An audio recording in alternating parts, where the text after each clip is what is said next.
Alhamdulillah, kita bersyukur kepada Allah Subhanahu wa taala atas segala nikmat yang Allah karuniakan kepada kita, nikmat Islam, nikmat iman, nikmat sehat, nikmat afiat, nikmat dijauhkan oleh Allah dari berbagai macam malapetaka, nikmat diberikan hidayah di atas sunnah Nabi sallallahu alaihi wasallam yang merupakan nikmat yang paling besar yang Allah karuniakan kepada kita, yang wajib kita syukuri. Kita diberikan hidayah di atas sunnah Nabi sallallahu alaihi wasallam. Betapa banyak orang-orang yang tidak diberikan hidayah di atas sunnah. Mereka mengikuti pemahaman yang sesat, mengikuti aliran yang sesat, mengikuti kelompok yang sesat, mengikuti pemikiran yang sesat. Mereka keluar dari siratal mustaqim dan hidupnya tidak akan mengalami ketenangan, tidak akan mengalami kedamaian, tidak mengalami kenikmatan. Makanya kita bersyukur kepada Allah SWT diberikan oleh Allah hidayah di atas Islam dan sunnah lebih dari semua yang ada di muka bumi ini. Antum ingat itu. Kita bersyukur kepada Allah diberikan hidayah di atas Islam dan sunnah lebih dari semua nikmat yang ada. Seandainya ditakdirkan oleh Allah kita nggak punya apa-apa, kita fakir, miskin, papa, tapi kita berpegang teguh di atas Quran dan sunnah ala fahmi salaf sampai kita diwafatkan oleh Allah, itu lebih nikmat dari semua yang ada. Jadi nikmat Islam dan sunnah ini nikmat yang luar biasa. Kita dijauhkan dari berbagai macam kelompok, pemikiran, aliran yang sesat. Orang kalau sudah sesat itu nggak akan mengalami kenikmatan hidupnya, berada dalam zulumat, kegelapan demi kegelapan. Makanya Imam Abul Aliyah rahimahullah mengatakan, aku masuk Islam setelah wafatnya Rasulullah SAW 10 tahun, dan aku mendapatkan nikmat yang aku tidak tahu yang mana yang dua nikmat itu yang paling baik. Yang pertama, Allah tunjuki aku di atas Islam. Yang kedua, Allah tidak menjadikan aku sebagai pengekor Haruri, sebagai pengikut Haruri, sebagai pengikut Khawarij. Artinya, yang pertama diberikan hidayah di atas Islam, yang kedua diberikan hidayah di atas sunnah, tidak mengikuti aliran yang sesat, pemahaman yang sesat. Waktu itu pemahaman yang sesat, aliran yang sesat yang sangat berbahaya dari mulai zaman Ali bin Abi Thalib radhiyallahu an sampai nanti menjelang kiamat, dua firqah yang sesat, yang pertama Khawarij, yang kedua Syiah. Dua ini berbahaya untuk Islam dan kaum muslimin, menghalalkan darah kaum muslimin dan menghalalkan harta kaum muslimin.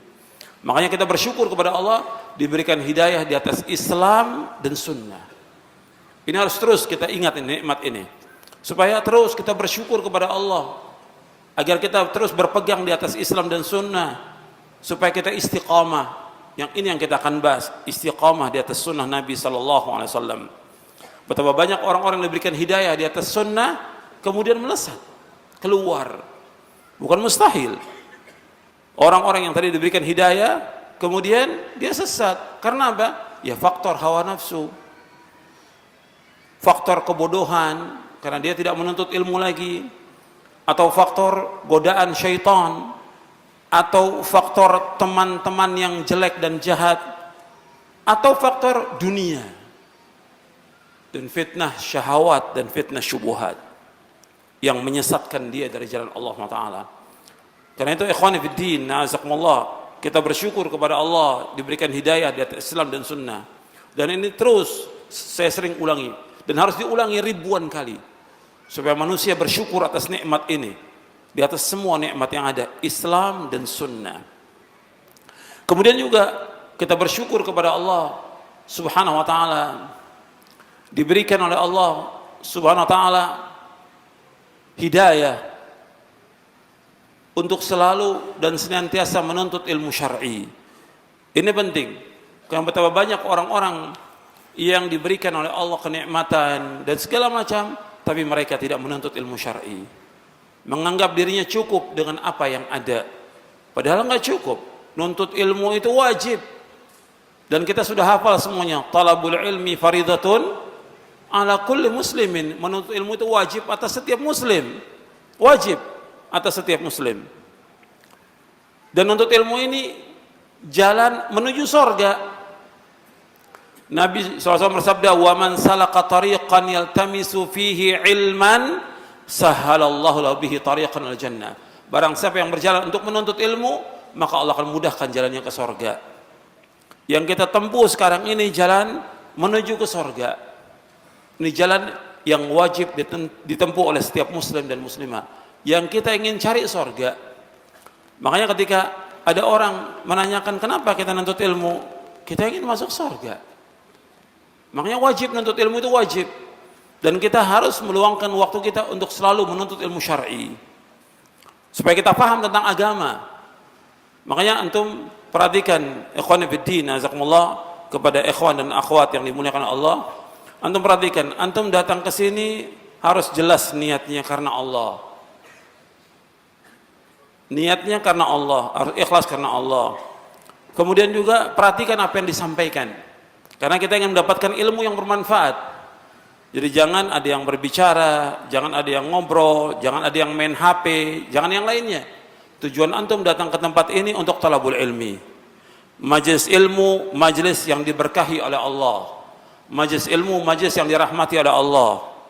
Turun ketenteraman, turun sakinah, turun rahmat di masjid Allah yang di situ dikaji Al-Quran dan Sunnah Nabi SAW. Sebagaimana sabda Rasulullah SAW, wa majtama'a qaumun fi baitin min buyutillah illa nazalat alaihimus sakinah wa ghashiyatuhumur rahmah wa haffathumul malaikah wa dzakarahumullah fi man 'indah wa man salaka tariqan yaltamisu fihi ilman sahala Allah bihi tariqan jannah wa man batta'a bihi 'amaluhu lam yusri bihi nasabuh. Antum perhatikan di sini. Nabi bersabda sallallahu alaihi wasallam, "Wa majtama'a qaumun fi buyutillah." Dan tidaklah satu kaum berkumpul dari satu rumah, dari rumah-rumah Allah. Yatluna kitab Allah, yang mereka membaca kitab Allah. Wa yatadarasuna bainahum, yang mereka mempelajari di antara mereka. Illa nazalat alaihimus sakinah, melainkan turun kepada mereka sakinah, ketenangan. Kalau orang mempelajari Quran, mempelajari sunnah di masjid Allah, mesti akan turun yang pertama sakinah. Yang kedua, wa ghasyiatumur rahmah, akan diliputi oleh rahmat Allah. Yang ketiga, wa haffatumul malaika, dikelilingi oleh para malaikat. Yang keempat, wa dzakarahumullah fi man 'indah, dan Allah akan sebutkan di antara malaikat yang berada di sisinya.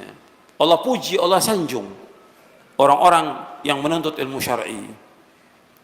Dan orang yang berjalan untuk menuntut ilmu, Allah mudahkan jalan ke surga. Makanya harus perhatikan.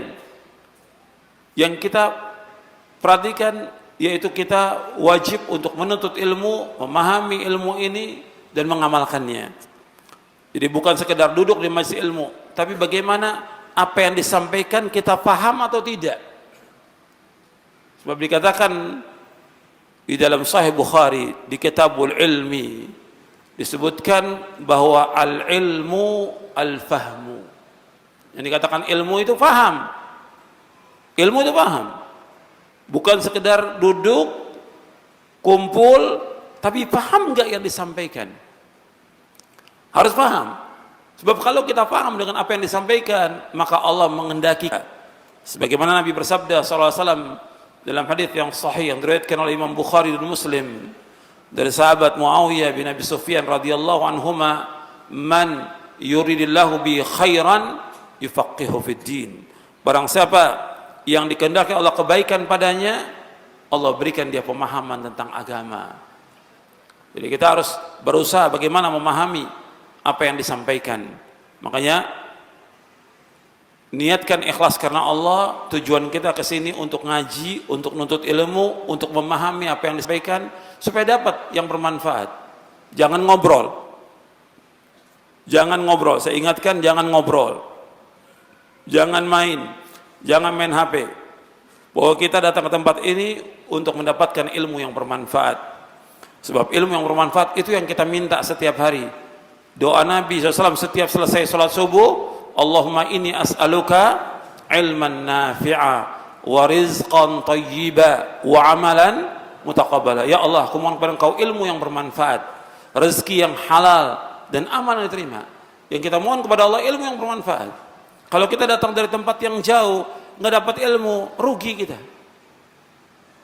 Kita sudah bersusah payah datang ke tempat ini untuk mendapatkan ilmu yang bermanfaat, untuk kita bisa memahami ilmu ini dan mengamalkannya. Dan harus kita ingat bahwa agama Islam tegak dengan dua. Yang pertama dengan ilmu yang bermanfaat, yang kedua dengan amal soleh. Karena Allah Subhanahu wa ta'ala mengutus Rasulnya sallallahu alaihi wasallam dengan dua. Yang pertama dengan ilmu yang bermanfaat, yang kedua dengan amal saleh. Allah berfirman di dalam surah At-Taubah ayat 33, "Huwallazi arsala rasulahu bil huda wa dinil haqq liyudhhirahu 'ala ad-dini kulli walau karihal musyrikun." Dan dialah Allah yang telah mengutus rasulnya dengan agama yang hak. Wallazi arsala bil huda, dengan petunjuk, wa dinil haq, dan agama yang hak, liyudhhirahu 'ala ad-dini kulli, agar Allah menampakkan agama ini di atas seluruh agama, walau karihal musyrikun, meskipun orang-orang musyrik tidak menyukai. Dijelaskan oleh para mufassirin, di antaranya oleh Syekh Abdurrahman bin Nasir As-Sa'di dalam tafsirnya Taisir Karimur Rahman fi tafsir Kalimul Mannan. Kata beliau, yang dimaksud dengan al-huda al-ilmun nafi', ilmu yang bermanfaat. Yang dikatakan dinul haq al-amalus saleh, agama yang hak, yaitu ilmu yang bermanfaat. Kemudian al-huda yaitu al-ilmun nafi', dinul haq al-amalus saleh. Nabi diutus oleh Allah dengan membawa dua, ilmu yang bermanfaat dan amal saleh. Makanya kita harus terus berjuang untuk terus mendapatkan ilmu manfaat. Agama Islam, agama ilmu. Kemudian agama Islam, agama amal. Dan terus harus kita berjalan untuk menuntut ilmu syar'i dan juga mengamalkan amal-amal saleh.